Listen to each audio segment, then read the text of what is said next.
So I was like, do you want to do tequila? It feels weird that we're not like toasting to this moment. Yeah, so, one tequila turned into a couple more. Few more. You play a wide array of hitmen personas in this film. How much fun was it to lean into the ridiculousness of some of those characters, and which one was your favorite? Yeah, when you get to play all these different characters, Audrea got to meet one. I really didn't want her to see all these others because I thought she would think very differently of me if she was exposed to some of the weird freak shows that were walking through the set that I was playing. But no, it was like it was a real joy, and that was the fun part. I think we did a lot of rehearsing, on this movie. It was like the cast came over to my place and we just read around the table and just kind of workshop the script. And I think what was really, really fun is that we actually never had an opportunity to test any of these characters out before I was on set. So the wild part about this was that every time I did step on set as one of those characters, I was putting it in front of Rick, I was putting it in front of the crew for the first time ever. So those days were kind of fun. They were kind of silly because the crew just had no idea what to expect. Glenn, in one calendar year, he'll have starred in this movie, of course, action comedy, a rom-com, and Anyone But You, and then huge blockbuster coming up in Twisters. I know you've worked with him and known him for a long time. What is it that kind of gives him the qualities of that throwback kind of leading man? Oh, yeah, Glenn is just old school Hollywood leading man, charisma, charming guy. It's just, I think our industry quit demanding that so much because they're all playing superheroes and things. There's just less adult roles for people to become, break out in, and that at that star level. I don't know, you can kind of analyze that to death. But people who know Glenn, no one who's worked with Glenn last 10 plus years is at all surprised. I mean, he's a star. I've never doubted it. I don't think anyone has.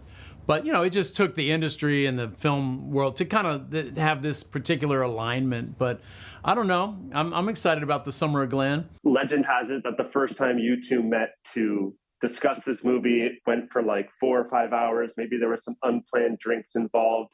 So, Audrea, I wanted to ask, what do you remember about that first meeting and how it kind of like set the tone or pulled you in for the rest of the movie? It was kind of the other piece of the puzzle in a way. I read the script and you sort of imagine how it's going to be, and then meeting him, it was like, oh, I see it, I feel it. I think creatively we were both on the same wavelength. So I was like, oh, we can really create something really interesting here and have a lot of fun. So I think it was pretty immediate. Within the first couple minutes, I was like, oh, this could be really, really cool. I mean, it was very much up to him and Glenn to give me the job, so I didn't want to put my hopes up or anything, but I think there's a thing that clicked in my head, and I was like, oh, okay. Now I see Madison even more. Rick and I knew that this entire movie hinged on finding the right Madison. If that role isn't like a person that you're willing to throw your entire life away for, to potentially go to jail for forever for, this movie doesn't work. It completely falls apart. And this is why we broke Dry January, as I remember sitting down with her and she's like talking about the character and the script and all that stuff. And I was just like, man, she's so smart, she's beautiful, and like this and all these different things that you're just like, okay. And I just go, we got to do this together. Like this is like, like we have to do this. And it just sort of like poured out like the first time you say I love you in a relationship. It's like, hey, can we do this, please? And then I was like, do you want to do tequila? It feels weird that we're not like toasting to this moment. And so one tequila turned into a couple more. Few more.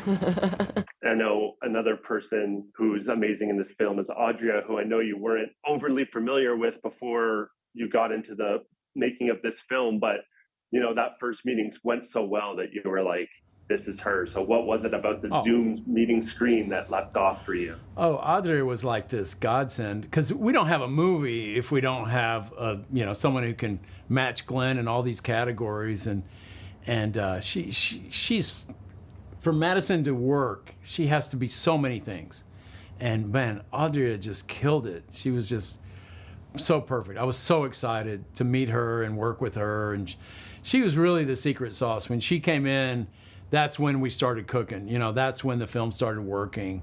She brought so much to it. She had such great opinions about her character, and so had it all worked out. And she was just wonderful, wonderful performer. And I don't know, I just think the world of her. You're killing it with the action movies recently. This, Top Gun, you got Twisters coming out. So I wanted to know how crucial is reformer Pilates classes with Tate McRae and Jake Shane to your action star fitness routine? It's crucial. It's crucial. Yeah, I had no idea that Jake and Tate would be such an important part of action movies going forward, but they're a necessity. They're coming on every set with me.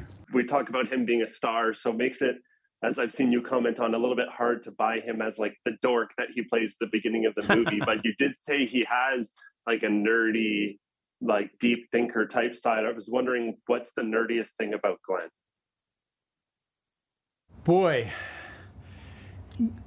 Glen isn't very nerdy. I know that in body and spirit, but he's really smart. So that can, if you think intelligence is nerdy, he's nerdy. You know, so take that as you will. I mean, we live in such a dumbed down, infantilized world that maybe that's nerdy in itself, that he reads books and he's smart. Ron and Madison have a genuine connection, but it is kind of based on a foundation of a little bit of deception and solicited murder. So, Audrea, on a scale of 1 to 10, how many red flags would you give their relationship? I think they're pretty perfect for each other. It's a beautiful love story. Yeah, I think You this read is it any a other way, beautiful love get out of story.